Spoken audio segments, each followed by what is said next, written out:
శివశక్తి దశవర్ష విజయ శంఖారావం హనుమాన్ చాలీసా శివశక్తి దశవర్ష విజయ శంఖారావం సందర్భంగా రంగన్నగూడెం మరియు రేమల్లె హనుమాన్ చాలీసా ఘనంగా నిర్వహించారు.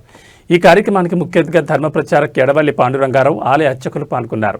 ఈ సందర్భంగా ఎడవల్లి పాండురంగారావు మాట్లాడుతూ హైందవ ధర్మ పరిరక్షణ కోసం నిరంతరం పోరాటం చేసిన వీర మహిళలకు నీరాజనాలు. శివశక్తి ఆధ్యాత్మికంగా చైతన్య వేదిక కార్యమైన మహిళా సురక్ష గౌరవంలో భాగంగా మన హిందూ మహిళలు ఈ కార్యక్రమాన్ని హనుమాన్ చాలీసా ఘనంగా నిర్వహించి అనంతరం శివశక్తి దశవర్ష విజయ శంఖారావం గురించి వివరించారు. డిసెంబర్ 14 విజయవాడలో జరగబోయే బహిరంగ సభకు అందరూ పాల్గొని ప్రతి ఒక్కరికి పేరు పేరున తెలియజేశారు. ఈ కార్యక్రమంలో శివశక్తి సభ్యులు Narasimharao, Venkatalakshmi, SC/ST youth convener Bethapudi Pavan Kumar, Kolusu Balaram, Vishnu తదితరులు పాల్గొన్నారు.